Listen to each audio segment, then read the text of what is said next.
So you are all very welcome to this presentation.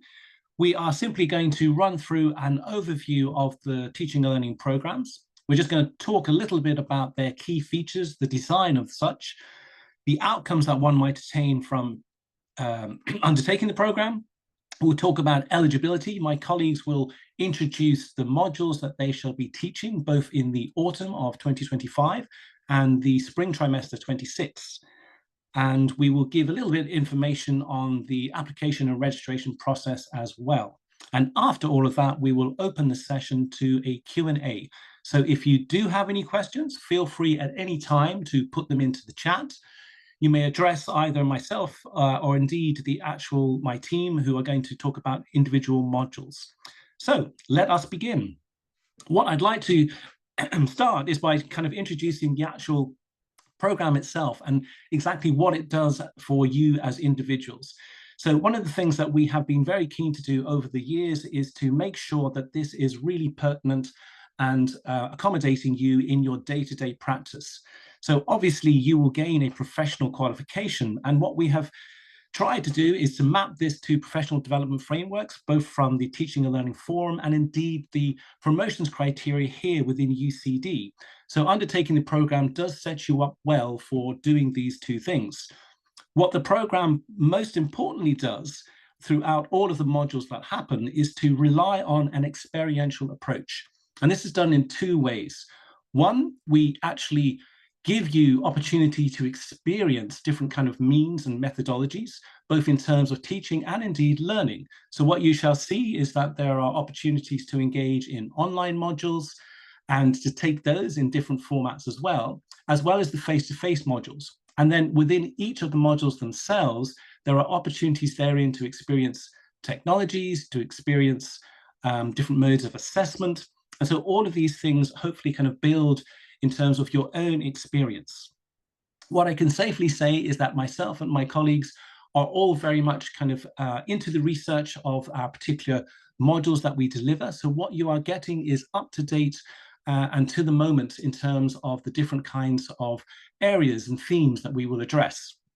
And obviously we encourage you yourselves to do the same. So to bring in your practice and leverage your experiences in this way.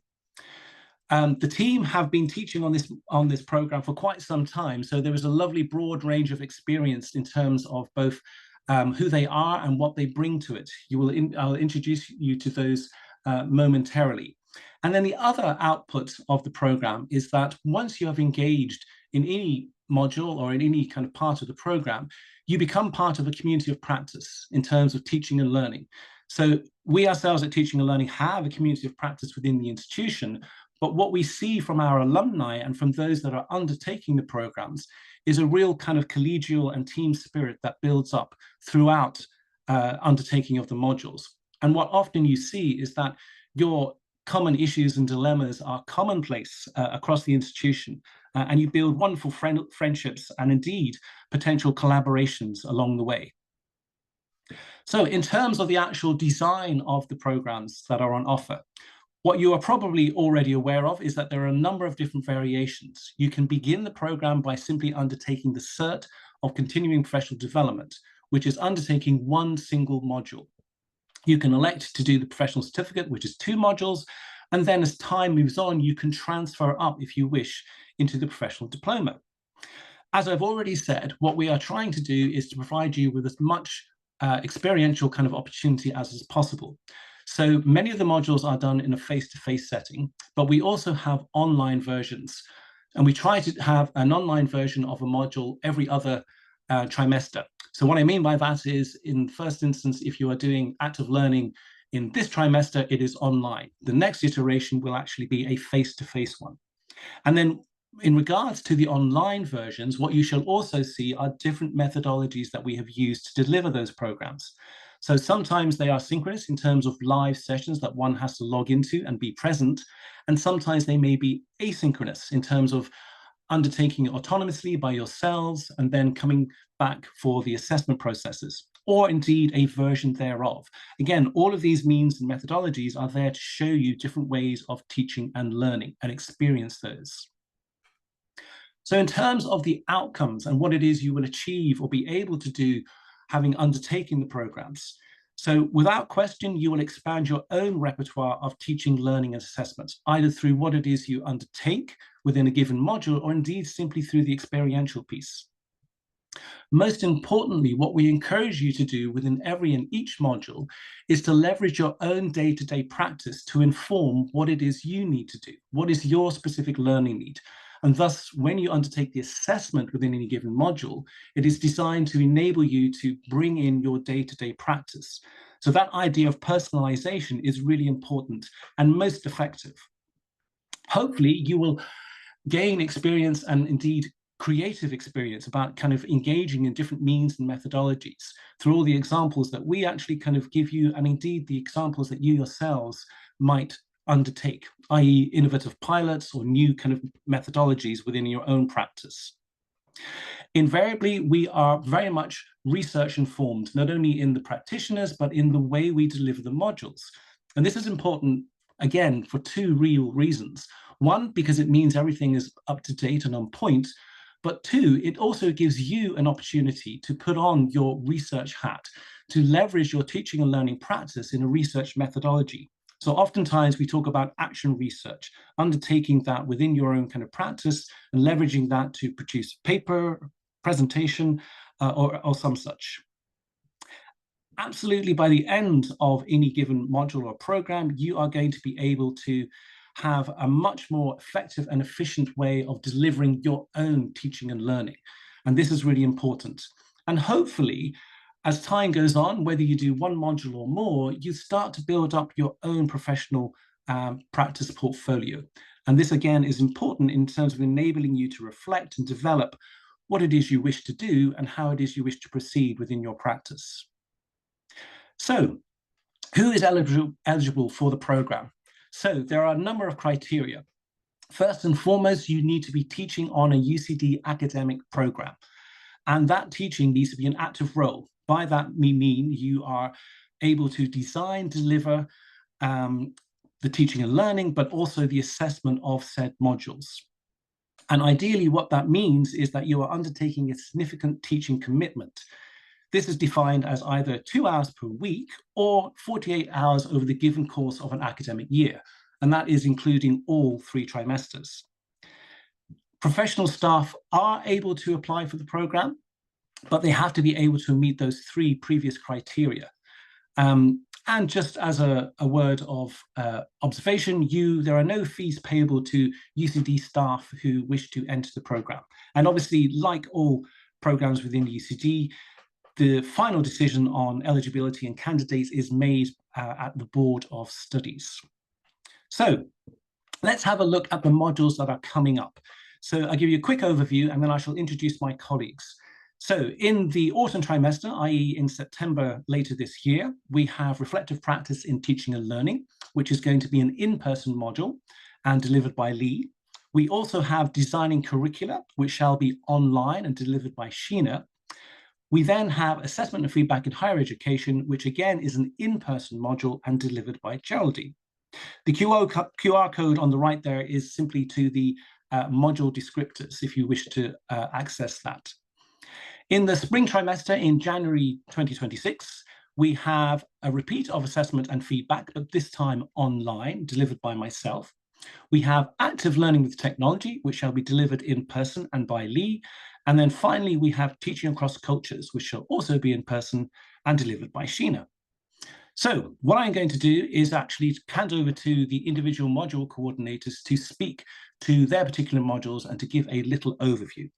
So first up is Geraldine. Geraldine, please take the floor. Thank you very much, David. So I'm Geraldine O'Neill and I teach this module, Assessment and Feedback in Higher Education. It's been in the programme for a long time, actually, and it's well established. But I suppose what this module does is it looks both at assessment and feedback to students. In relation to the assessment, it looks at different principles of why you teach, why you assess, some of the principles behind it, like reliable assessment, valid assessment, is it authentic assessment? So it really interrogates the different kind of challenges that we have with assessment in higher education. It looks at assessment load, something that really kind of is very pertinent today for a lot of students and staff. And we also look at feedback, which is how to give feedback to students, how they might sort of monitor their own feedback.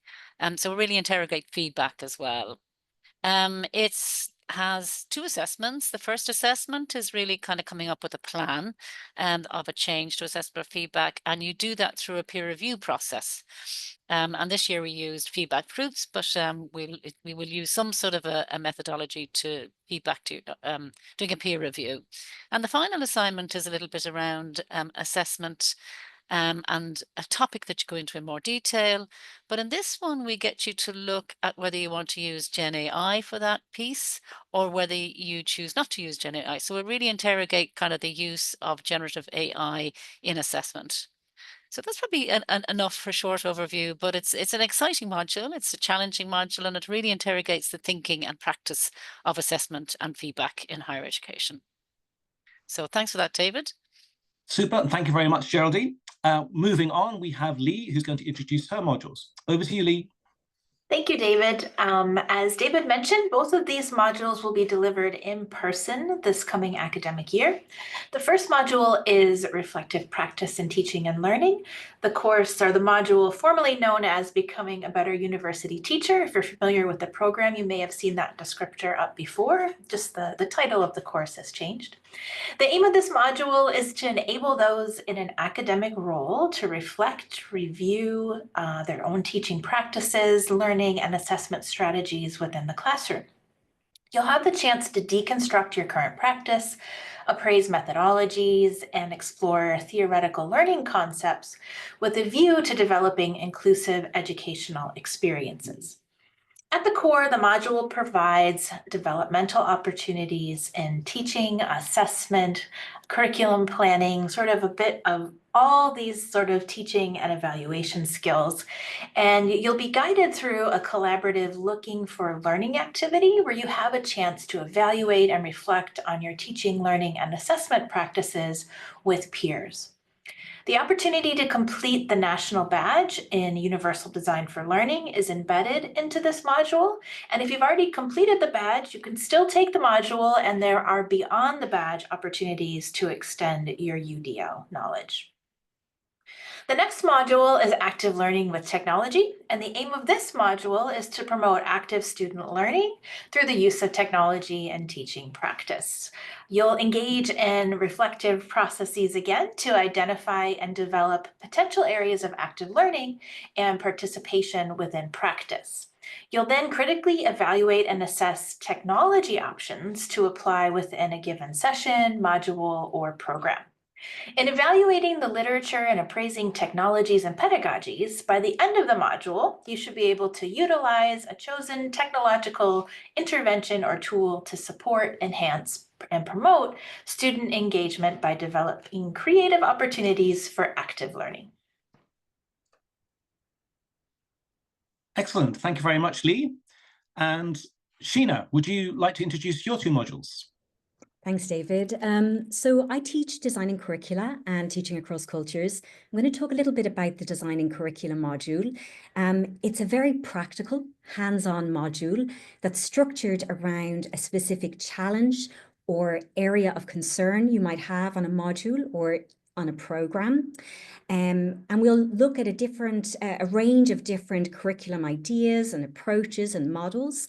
For example, we'll look at problem-based learning, inquiry-based learning, research-based learning. It's very interactive, it's very much discussion-led, and with a range of online activities as well. We do have live synchronous sessions during the course of this module. So there are 7 online live sessions for an hour and a half each, in addition to a broad range of online activities that you'll engage in for this iteration of the module. The Teaching Across Cultures module starts in January 2026, and this is in person. This is quite a different type of module. It's very reflective. It's about enhancing awareness of the role of culture in teaching and learning. And you will be given very practical skills as well in designing and implementing culturally responsive curricula. It's also about formally embedding intercultural, global and international learning into the curriculum. And this is an in-person module, as I mentioned, with a lot of discussion-led activities. So those are the two modules. Thank you very much, Sheena. Excellent. And then the final module is actually the assessment and feedback in higher education, as described by my colleague Geraldine. And this shall be online in spring 26, I beg your pardon, in spring 26. So I'd like to introduce our program administrator, Ms. Claire Dean, and she's going to give you a couple of things that you really do need to pay attention to. Over to you, Claire. Great. Thanks very much, David. Hello to everybody. My name is Claire Dean and I manage the administration side of the programs. So this starts at the point of application to one of our programs, then on to registration to one of our modules that my colleagues have just spoken to you about, and right on out to when we go to the exam board. So I'll just start by explaining how one makes an application to the programs.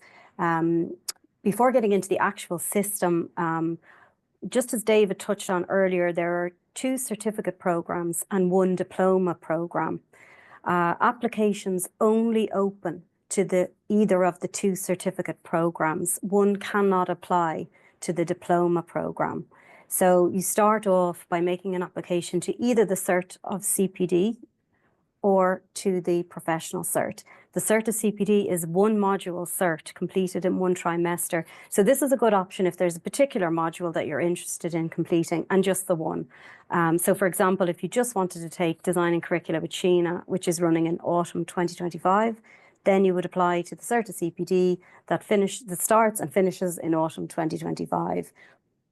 On the other hand, the second certificate, the professional certificate, is a 2-module certificate, and you take 1 module in the coming autumn trimester and 1 in the following spring trimester. So again, by way of example, you could take Designing Curricula in autumn and then go on to Active Learning with Technology in spring. There's no set order in which one has to take the modules. It's entirely up to you and your preference as how you want to proceed. As I mentioned, we do also run a professional diploma program, and this is a 2-year program where one completes 4 modules in total. 1 module per trimester is recommended.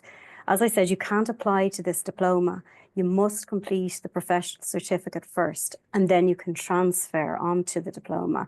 So if you did decide to do that, by virtue of completing the professional cert, you will have 2 modules of the diploma already under your belt. So you're just going to go and continue on and do another 2 modules.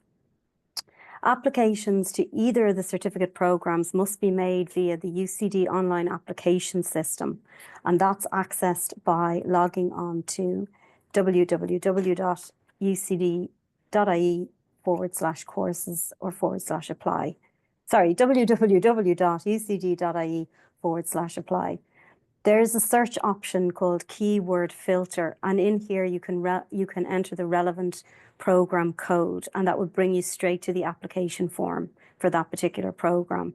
So just to be clear, the code for the cert of CPD starting in September is U006, and the code for the professional certificate program starting in September is U005.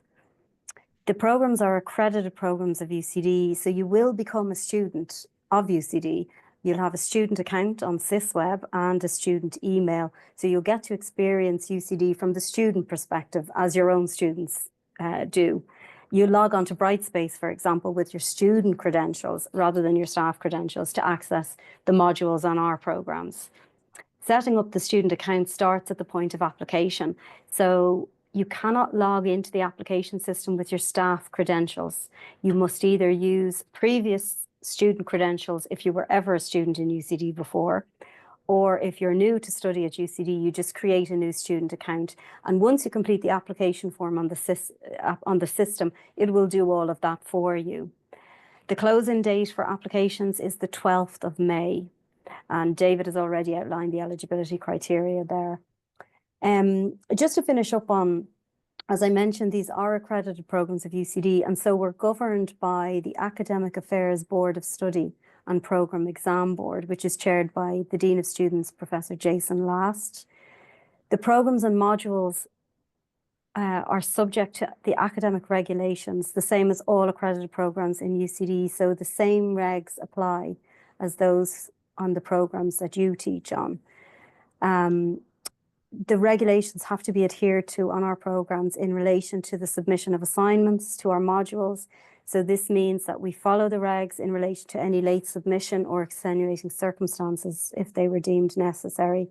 We follow the regs in relation to any repeats or resits necessary due to failing a module, which does sometimes happen. The regs also have to be adhered to in relation to student registration. So, for example, if you need to defer from the program or you needed to withdraw. So sometimes workloads change unexpectedly. We come across this all the time. You find yourself in a position where you can't continue on the module you're registered to. And we'd ask that if you find yourself in that position, that you would reach out to me or any of the module coordinators, and we will be there to help you and, you know, make the necessary steps to remove from the program or the module, depending what stage of the program that you're at. So that's it from me, really. If you have any questions in relation to anything I've spoken about, please feel free to ask me at the end of the session. And my contact details are, my email address is there on screen at the moment.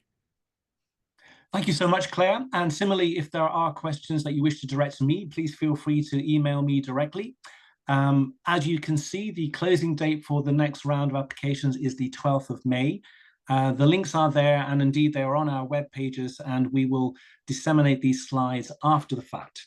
So I'm going to bring the presentation to an end, and if there are any